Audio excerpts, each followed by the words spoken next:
उस कथा का मुख्य सार है कि परमात्मा की भक्ति करनी है तो ध्रुव जी महाराज जी के जैसी भक्ति करो। इस भक्ति में हमको हमारा कल्याण हो जाए, हमारा उद्धार हो जाए और अपने साथ ही पूरे ग्राम का उद्धार हो, पूरे विश्व का कल्याण हो। कहते हैं ना विश्व का कल्याण हो। तो मेरा कहने का भावार्थ यही है प्यारे श्रोताओं, भक्ति करनी है तो ध्रुव महाराज जी की तरह भक्ति करो। भक्ति करने सीखनी है तो ध्रुव महाराज जी से सीखिए।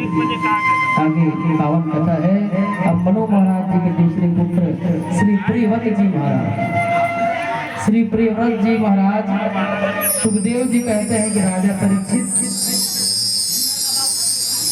प्रियव्रत महाराज जी बड़े प्रतापी राजा थे, इतने तेजस्वी थे कि एक दिन बैठे बैठे सोच रहे थे, भैया एक दिन बैठे बैठे ये हाथ को एक ठोड़ी में ऐसे लगा करके सोच रहे थे।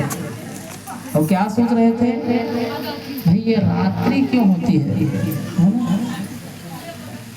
रात्रि नहीं होना चाहिए। उनका कहना था रात्रि क्यों होती है, रात्रि तो नहीं होनी चाहिए। इसलिए नहीं होनी चाहिए क्योंकि उस रात्रि में लोग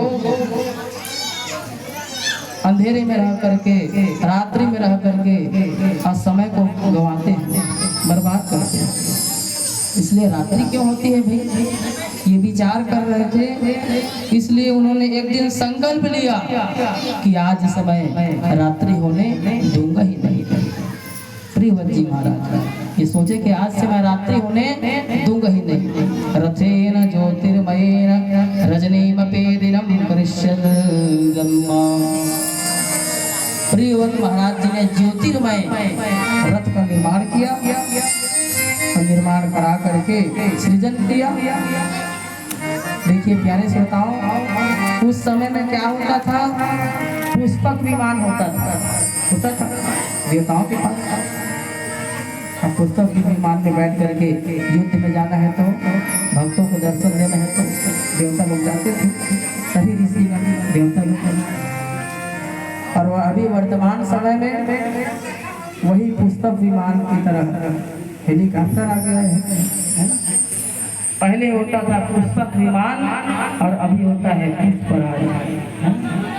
पुष्पराज भी होता है, पुष्पराज कई बसे हैं, है ना। उसको पुष्पक विमान ही मानिए जिसमें यम देवता विराजमान रहते हैं। मैं तो ड्राइवर को, गाड़ियों के ड्राइवर को, बसों के ड्राइवर को आप बुरा न मानेंगे, मैं तो ड्राइवरों को यमराज का दूसरा रूप ही मानता हूँ। और यमराज का दूसरा रूप इसलिए मानता हूँ, चला रहे हैं जरा से ऐसे हुआ चली फिर गए राम नाम सत्य। तो इसलिए जो ड्राइवर होते हैं कई होते हैं, कई बड़े सरल होते हैं। मैं एक जगह यात्रा कर रहा था, एक ड्राइवर बड़ा दुष्ट प्रवृत्ति का मिला। मैं क्या किया, क्या करना चाहिए, बैठ तो गया हूँ और मेरे को चलाने तो नहीं आता।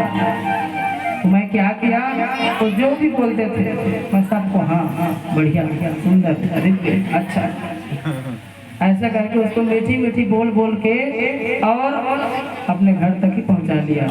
उसके बाद कान पकड़ लिया, भगवान आज हो गया, आज आपकी कृपा से मैं बच गया। ऐसे ऐसे ड्राइवर में मिलते हैं। कोई ड्राइवर यहाँ पे होंगे तो नाराज नहीं होंगे, ये भाव है। इस प्रकार से प्रियव्रत जी ने अमक्षरम नास्ते मूलनाम सर्वधनम अयोग्य पुत्रो नास्ते यो दत्तम चतुर्भाव। ज्योतिर्मय रथ का सृजन किया और पृथ्वी का साग प्रदक्षिणा करना प्रारंभ कर दिया। प्रियव्रत जी ने, महाराज जी ने, प्रियव्रत जी पृथ्वी के साग प्रदक्षिणा करने लगे उसी रथ में बैठ करके। अब कितने दिन हो गया, 7 दिन हो गया। और 7 दिन हो गया और प्रियव्रत जी महाराज प्रदक्षिणा कर रहे हैं माता पृथ्वी का। और 7 दिन से समय ऐसा रहा, उस 7 दिन से रात्रि ही नहीं हुई। यजमान जी 7 दिन से रात्रि ही नहीं हुई, और जब 7 दिन से रात्रि नहीं हुई तो सृष्टि के रचयिता ब्रह्मा जी महाराज को चिंता होने लगी, पुत्र तो बड़ा गलत कर रहा है। रात्रि इसलिए बनाया गया है ताकि उस रात्रि में योगी जन साधक गण शांत भाव से एकाग्र भाव से, रात्रि का जो समय होता है वो साधना के लिए एकाग्र भाव होता है, क्रिया के लिए, सिद्धि के लिए। तो सिद्धि के लिए, एकाग्रता के लिए हमारे संत जन उस रात्रि का सदुपयोग करते हैं। तो यदि रात्रि नहीं होती तो मानो कैसा व्यतीत होता है ना। एक मजदूर क्या करता है, पूरा दिन मेहनत करता है ना? मजदूर क्या है, हमारे देश की शान है। काश मजदूर नहीं होते तो हम इस ऊंचाइयों में नहीं होते, है ना। तो एक मजदूर पूरा दिन मेहनत करता है और रात्रि काल में जाकर के वह विश्राम करता है, शयन करता है ना। इसी प्रकार योगासन में 100 आसन होता है ना, मरकट आसन, 100 आसन, जिसमें व्यक्ति सीधा लेट जाता है और सोता है। हम सोते क्यों? जब हम सोते हैं तो हमारा जो ब्रह्मांड है वो शांत हो जाता है। अब मैं आप सभी को इस व्यासपीठ के माध्यम से बतलाना चाहता हूँ, यह